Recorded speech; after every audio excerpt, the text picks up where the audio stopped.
गुरु पुंडरीकाक्ष से बात कर अगली सुबह आचार्य चाणक्य तक्षशिला से मगध की तरफ प्रस्थान कर गए।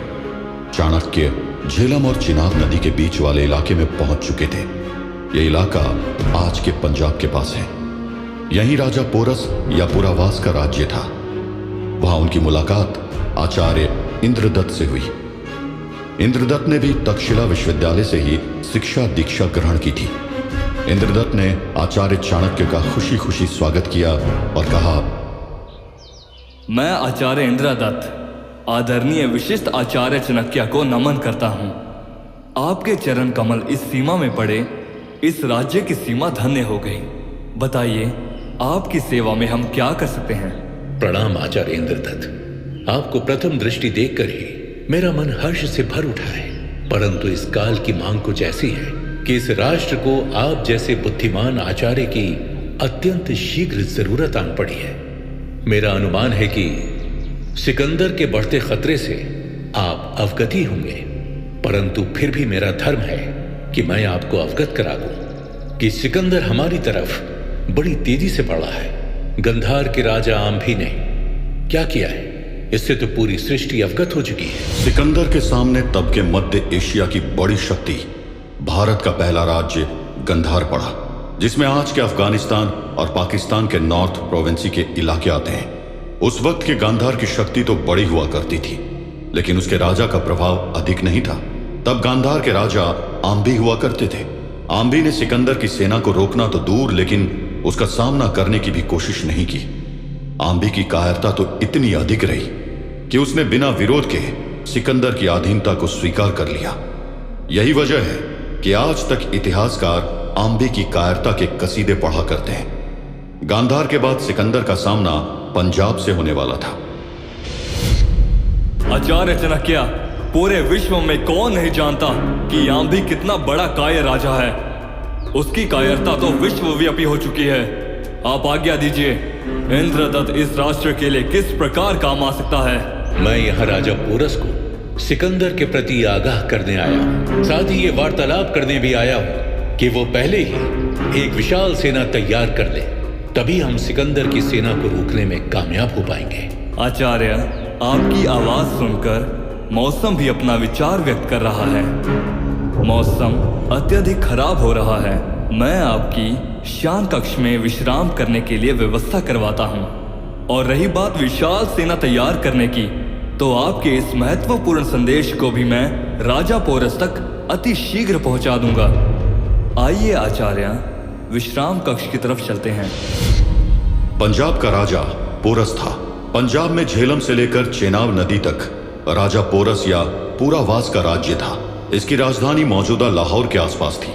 राजा पोरस पोरवा के वंशज थे। उनका साम्राज्य वर्तमान पंजाब में झेलम और चेनाब नदियों तक था। इतिहासकार बताते हैं कि सिकंदर विश्व विजय के दौरान पोरस के राज्य तक पहुंच गया था। सिकंदर के आगे जिसने सरेंडर नहीं किया था, उनमें से एक पोरस थे। चाणक्य की सटीक सलाह और रणनीति की वजह से ही पोरस की सेना सिकंदर के ऊपर भारी पड़ी थी। प्राचीन इतिहासकारों का मानना है 326 ईसा पूर्व में सिकंदर और पोरस के बीच लड़ाई हुई थी। तक्षशिला के राजा ने सिकंदर के आगे घुटने टेक दिए और सिकंदर से पोरस पर आक्रमण करने के लिए कहा, ताकि उनका राज्य विस्तार हो सके। इतिहास में मिले आंकड़ों के मुताबिक सिकंदर की सेना में 50,000 से भी अधिक सैनिक थे, जबकि पोरस के सैनिकों की संख्या 20,000 के करीब थी। पोरस ने सिकंदर की सेना के सामने अपनी सेना के हाथी खड़े कर दिए, जिससे सिकंदर की सेना के पसीने छूट गए थे। हालांकि इसके ऊपर भी हिस्टोरियंस की तरफ से अलग अलग बातें कही जाती है। कुछ इतिहासकार ये भी मानते हैं कि सिकंदर का आक्रमण कभी भारत के ऊपर हुआ ही नहीं। वो कहते हैं सिकंदर का हमला केवल पाकिस्तान तक हुआ था। सिकंदर की हिम्मत कभी सिंध नदी पार करने की नहीं हुई। विश्राम करने के बाद चाणक्य ने मगध की अपनी यात्रा दोबारा शुरू की। उन्होंने पूर्व दिशा की तरफ प्रस्थान किया और निरंतर चलते रहे। दूसरी तरफ सिकंदर ने पश्चिम गांधार राज्य में हमला करके उसे अपने अधीन भी बना लिया। इन छोटे छोटे युद्धों में विजय प्राप्त करके सिकंदर ने जश्न का ऐलान किया। उस उत्सव में सिकंदर ने पूर्वी गांधार के राजा आम्भी को भी निमंत्रण भेजा और ऐलान करवाया, सुनो सुनो सुनो, सभी प्रजावासियों सुनो। पूर्वी गंधार के सम्राट आम्भी ने विश्व विजेता सिकंदर से मैत्री संधि कर ली है। पूर्वी गंधार के अंतर्गत आने वाले तक्षशिलावासी भी विश्व विजेता सिकंदर की अधीनता शीघ्रता ही स्वीकार कर ले। विश्व विजेता सिकंदर ने ऐलान करवाया है कि जो भी राजा महाराजा पूर्वी गंधार के सम्राट आम्भी की तरह मैत्री संधि कर लेंगे, उनके राज्य और प्रजा को सिकंदर हानि नहीं पहुंचाएंगे और उन्हें यथा सम्मान मित्र की उपाधि दी जाएगी। सुनो सुनो सुनो, सभी प्रजावासियों सुनो, पूर्वी गंधार के सम्राट आम्भी ने विश्व विजेता सिकंदर से मैत्री संधि कर ली है। जिस समय चाणक्य मगध की तरफ निकल गए थे, उसी समय सिकंदर ने पश्चिम गांधार में हमला किया था और पूर्वी गांधार के राजा आम्भी ने सबसे पहले सिकंदर के सामने सर झुका दिया था। सिकंदर ने आम्भी की मैत्री संधि का प्रजा के सामने ऐलान इसलिए करवाया था क्योंकि वो सभी को बताना चाहता था कि उससे दोस्ती करने में ही सभी की भलाई है। ये सिकंदर की एक तरह की पॉलिटिकल स्ट्रेटेजी भी थी। इसी के साथ सिकंदर ने कई लोगों की एक टीम बनाई थी जिनसे कहा गया था कि वो तक्षशिला विश्वविद्यालय के बारे में अच्छे से रिसर्च करें। उन्हें यह पता करना था कि आखिर तक्षशिला उस दौर में शिक्षा दीक्षा के मामले में इतनी आगे कैसे थी। जब सिकंदर ने तक्षशिला विश्वविद्यालय के बारे में रिसर्च करवाया तो उसे महान आचार्य चाणक्य के बारे में पता चला। उसने चाणक्य के बारे में खुद काफी पढ़ा और बीच सभा में पूर्वी गांधार के राजा आम्भी से कहा कि वो तक्षशिला के आचार्य चाणक्य से मिलना चाहता है, पर तब तक चाणक्य तक्षशिला से मगध की तरफ प्रस्थान कर चुके थे। तब सिकंदर ने कहा था, अगर किस्मत में लिखा होगा तो वो कभी न कभी आचार्य चाणक्य से जरूर मिलना चाहेगा। सिकंदर गुरु चाणक्य के द्वारा लिखी ग्रंथ अर्थशास्त्र से काफी ज्यादा प्रभावित हो चुका था। 1 वर्ष बाद आचार्य चाणक्य पाटलिपुत्र सीमा यानी कि आज के पटना के पास पहुंच गए। वो दौर मकर संक्रांति के आसपास का था। सुबह के करीब 4 बजे थे और सूर्योदय होने में कुछ वक्त बाकी था। गंगा नदी के किनारे नालंदा विश्वविद्यालय के उपकुलपति आचार्य धर्मरक्षित अपने शिष्यों के साथ पहुंचे थे। 1 सप्ताह पहले से ही हिमालय पर ठंड का प्रकोप था। इस वजह से पाटलिपुत्र का मौसम भी शीतलहर की तरह था। पाटलिपुत्र ने इतनी ठंड पहले कभी नहीं देखी थी। सूर्योदय में थोड़ा सा ही वक्त बचा था। इसी दौरान गंगा किनारे आचार्य धर्मरक्षित ने अपने शिष्यों से हंसते हुए कहा, शिष्यों, किसमें शक्ति है शीत और ताप को समान भाव से ग्रहण करने की? आज इसकी परीक्षा का अवसर है। ऐसा प्रकोप, शीतलहर का ऐसा प्रकोप इस भूमि ने पहले कभी नहीं देखा। गुरुदेव, कोई देव पुरुष ही ऐसा कर सकते हैं। हाँ, हम जैसे शिष्य तो ऐसा करने में असमर्थ है गुरुदेव। शिष्यों, इतनी शीतलहर में भी एक आश्चर्य की बात है। वो कौन सा व्यक्ति है जो इतनी शीतलहर में भी गले तक जल में खड़ा सूर्य को नमन कर रहा है? इसका शरीर तो प्रतीत होता है कि वज्र बन चुका है। ये यहां का निवासी तो दिखाई नहीं पड़ता। शिष्यों, चलो ज्ञात करते हैं कि ये व्यक्ति कौन है और कहां से आया है। ये कोई सामान्य व्यक्ति तो प्रतीत नहीं हो रहा है।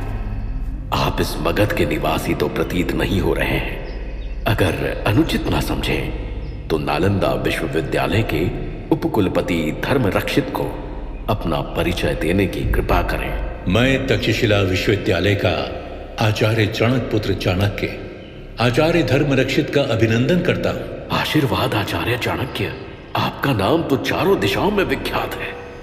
ये नहीं सोचा था कि आप इतने सहज ही मिल जाएंगे। पर क्या ये वृद्ध आचार्य धर्मरक्षित आपसे यहां पधारने का कारण पूछ सकता है? आचार्य धर्मरक्षित, वैसे तो मुझे कभी ना कभी मगध आना ही था, पर अभी यहां पधारने का कारण यूनानी सम्राट सिकंदर है। आपको सिकंदर की क्रूरता तो ज्ञात होगी।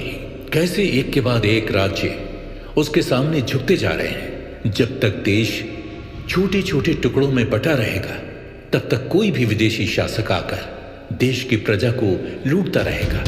जब आचार्य चाणक्य धर्मरक्षित से ये बात कह रहे थे, उसी वक्त चाणक्य की नजर एक ऐसे राजा की तलाश में थी जो चक्रवर्ती हो, जिसकी सीमा में पूरा भारतवर्ष आता हो। लेकिन इसके पहले चाणक्य को इस बात की चिंता थी कि सिकंदर को आखिर रोका कैसे जाए। सिकंदर के विजय जुलूस को रोकने के लिए चाणक्य के दिमाग में कौन सी नई रणनीति ने दस्तक दी थी? क्या इस रणनीति के बाद बदल गई थी आचार्य चाणक्य की गौरव गाथा? चाणक्य की नजर एक ऐसे राजा की तलाश में थी जो चक्रवर्ती हो, जिसकी सीमा पूरे भारतवर्ष में आती हो। पर इससे पहले चाणक्य के माथे पर इस बात की चिंता नजर आ रही थी कि आखिर सिकंदर को कैसे रोका जाए। सिकंदर के बारे में चिंतित होकर चाणक्य ने पाटलिपुत्र में नालंदा विश्वविद्यालय के उपकुलपति आचार्य धर्मरक्षित से कहा, आज का ये राष्ट्र छोटे छोटे महाजनपदों में बटा हुआ है, पर मेरी दूरदर्शिता ऐसा कहती है कि भविष्य ऐसा नहीं होगा। ये बात सूर्य की भांति सत्य है कि इस राष्ट्र की सबसे बड़ी शक्ति मगध साम्राज्य ही है। अगर इस दौर में कोई सिकंदर को शिकस्त दे सकता है तो वो मगध साम्राज्य ही है। आचार्य चाणक्य, आपके विचार किसी शौर्यवीर योद्धा के समान है, परंतु मगध साम्राज्य में धनानंद का राज चल रहा है, जिसका ज्यादातर समय भोग विलास में व्यतीत होता है। ये बात सर्वज्ञात है कि इस समय मगध में नंद वंश का निरंकुश शासन चल रहा है। इस तरह के महाराज को आप कैसे सिकंदर के खिलाफ खड़ा करेंगे? राह दुर्गम हो तो इसका मतलब यह नहीं कि उसमें कभी चलने की कोशिश ही ना की जाए। हमारा कार्य है प्रयत्न करना। इसके बाद जो होगा वो परमात्मा की इच्छा से होगा। क्या आप मुझे अवगत करवा सकते हैं कि मैं मगध महाराज से कब मिलने जाऊं?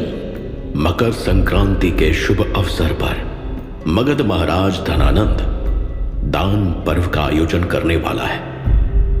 इस आयोजन के दौरान ही आपको उससे मिलने जाना चाहिए।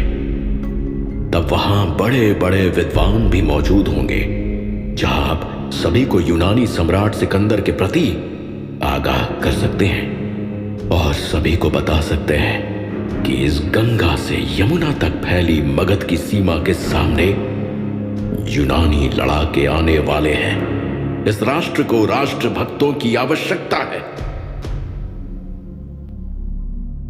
आज कई लोगों के मन में सवाल आता है कि मगध की सीमा कहां तक थी।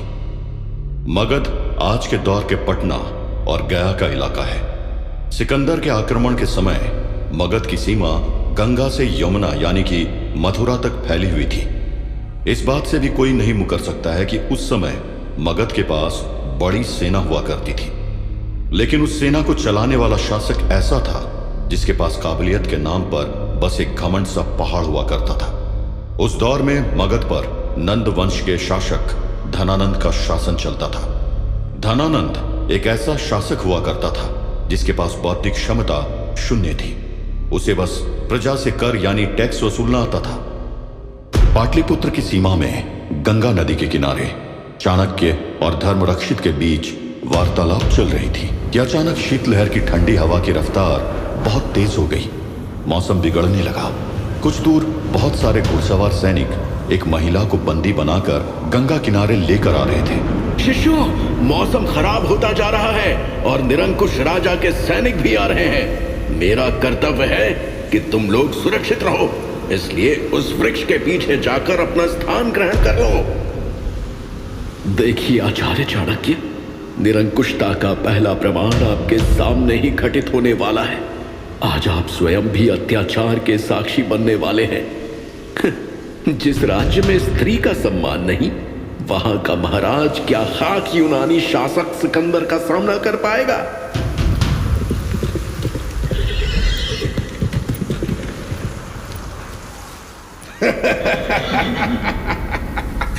इस मंदाकिनी समान स्त्री को सजा देने का मन तो नहीं कर रहा, पर क्या करें, हम राजधर्म से बंधे हुए हैं। महाराज धनानंद का आदेश है, जो कोई राजस्व ना दे पाए उसे गंगा नदी में समाहित कर देना है। सुंदर स्त्री, तू राजस्व देगी या घोड़े की वर्षा शुरू की जाए? ये अन्याय है, अन्याय है। मैं एक निर्धन स्त्री जिसके स्वामी इस सृष्टि में नहीं रहे, वो इतना राजस्व कैसे दे सकती है? वैसे भी मैंने एक बार राजस्व दे दिया था, दोबारा कहाँ से लाऊं? हे परमपिता परमेश्वर, हमारी रक्षा करिए। ये मंदाकिनी समान स्त्री कहती है अन्याय है। ये कहती है कि ये निर्धन है। राजस्व देते समय सभी निर्धन हो जाते हैं। प्रथम दृष्टि में इसके आभूषण और हस्त के कंगन देखकर तो नहीं प्रतीत होता कि ये निर्धन सुंदरी है।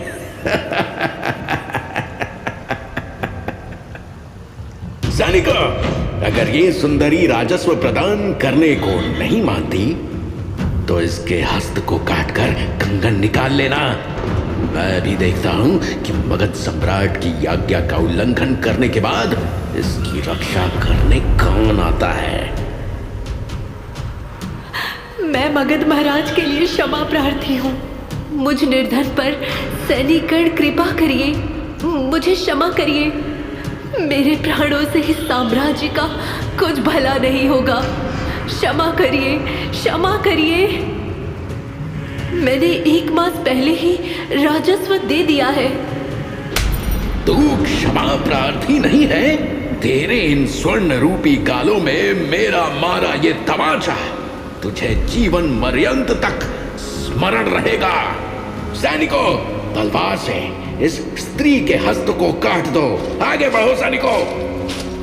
सैनिकों, रुको, इसी क्षण रुक जाओ। यदि तुम्हारे कुटिल पांव एक पग भी आगे बढ़े तो ये आचार्य अपने क्रोध से तुम सभी को गंगा में समाहित कर देगा। सैनिकों, रुक जाओ। कौन हो तुम आचार्य? प्रतीत होता है कि मगध में नए नए आए हो, तभी मगध साम्राज्य के सैनिकों को धमकी दे रहे हो। सर्वप्रथम तुम्हें पता होना चाहिए कि मगध महाराज कौन है और उनके सैनिकों को कार्य करने से रोकने की क्या सजा हो सकती है। मगध के सैनिकों के सरदार की इस तरह की बात सुनकर आचार्य चाणक्य की आंखों में तेज उतर आया। उनका गुस्सा इतना तेज था कि मौसम भी करवट लेने लगा था। आचार्य चाणक्य को देखकर मगध के सैनिक भी पीछे हटना शुरू हो गए थे।